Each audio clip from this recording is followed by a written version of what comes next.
Hello दोस्तों, welcome है आपका मेरे यूट्यूब चैनल ज्योति शर्मा में। तो कैसे हैं आप सभी। सबसे पहले तो आपको जय माता दी। नवरात्रि चल रहे हैं तो सभी को जय माता दी। और आज मैं आपके सामने एक छोटा सा ब्लॉग लेके आई हूँ जिसको आपको स्किप नहीं करना है, पूरा अच्छे से देखना है। तो आज हम बात करेंगे, जो न्यू है वो चैनल को एक बार ज़रूर सब्सक्राइब कर लेना और सभी कमेंट करना, वीडियो को लाइक करना, शेयर करना और मेरी वीडियो में लास्ट तक बने रहना। तो सबसे पहले मैं आपसे बात करूंगी, सबसे पहले तो आप सभी को जय माता दी। और अब हम बात करते हैं कि जो लोग दुर्गा सप्तशती का जो पाठ करते हैं तो उनको कैसे करना चाहिए।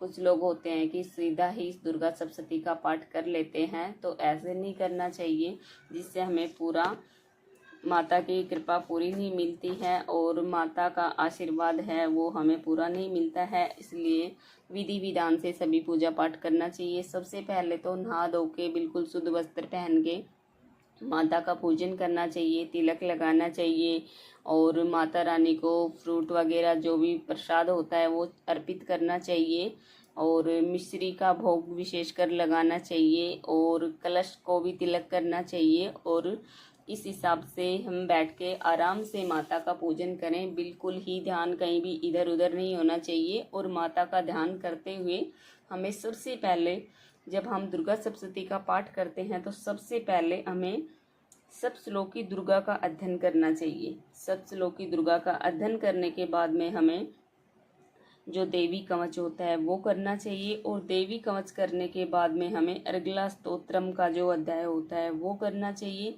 उसके बाद में किलकम होता है वो करना चाहिए।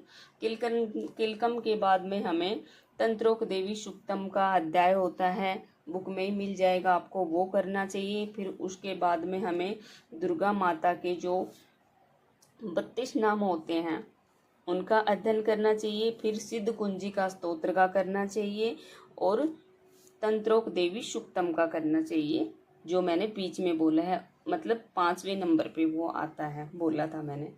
उसके बाद में हमें दुर्गा देवी के जो अध्याय होते हैं उनका अध्ययन करना चाहिए, जो 13 अध्याय होते हैं।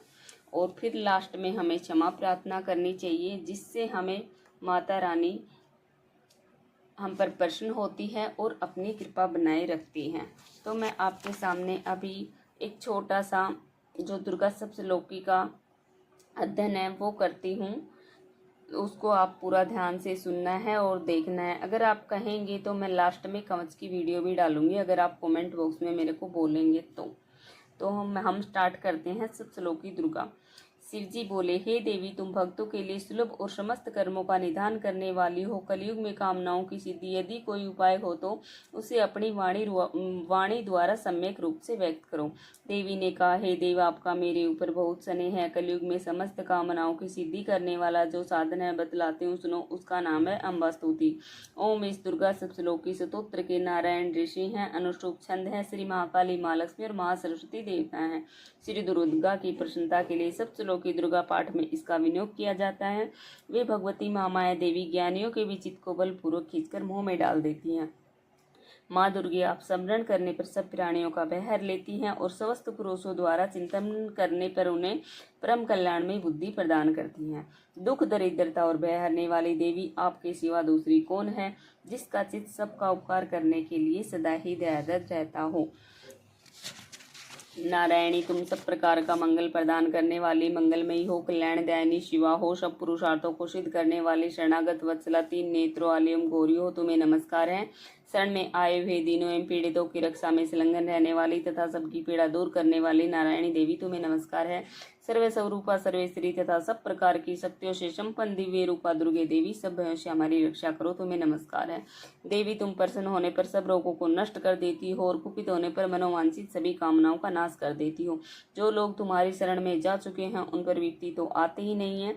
तुम्हारी शरण में गए हुए मनुष्य दूसरों को भी शरण देने वाले हो जाते हैं। सर्वेश्वरी, तुम इसी प्रकार तीनों लोकों की समस्त बाधाओं को शांत करो और हमारे शत्रुओं का नाश करती रहो। सप्तश्लोकी दुर्गा संपूर्ण हुआ। तो ये है दुर्गा सप्तश्लोकी का अध्याय। उसके बाद में जैसे मैंने आपको बताया वैसे वैसे आपको अध्याय करना है और विशेष ध्यान रखना है कि हमारा ध्यान सिर्फ पाठ में ही रहे। इधर उधर ना भटके, अपने मन को कंट्रोल में करते हुए हमें ये अध्याय करना है।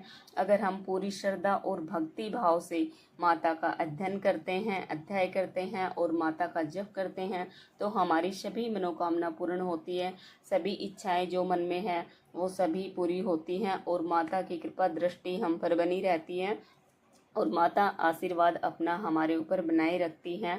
तो सभी को ऐसे ही अध्याय करने हैं। और आपको मेरा ब्लॉग कैसा लगा, आप सभी को जय माता दी। आपको मेरा ब्लॉग कैसा लगा कमेंट बॉक्स में ज़रूर बताना। और अगर आप कहें कि हाँ मेरा ब्लॉग अच्छा लगा है तो आप मेरे को बता देना कि एक मैं कवच का भी ब्लॉग बना के चैनल पे डाल सकूँ ताकि आप उसको भी देख सकें, उसका भी अध्ययन कर सकें। हम कभी भी जब मन बेचैन होता है तो माता दुर्गा सप्तशलोकी का ये अध्याय और कवच चला के छोड़ सकते हैं और हमारे मन को उस चीज़ से बहुत ही शांति मिलती है, मन प्रसन्न होता है। तो आप सभी को जय माता दी और वीडियो को शेयर करना, कमेंट करना और लास्ट तक बने रहने के लिए बहुत बहुत धन्यवाद। जय माता दी।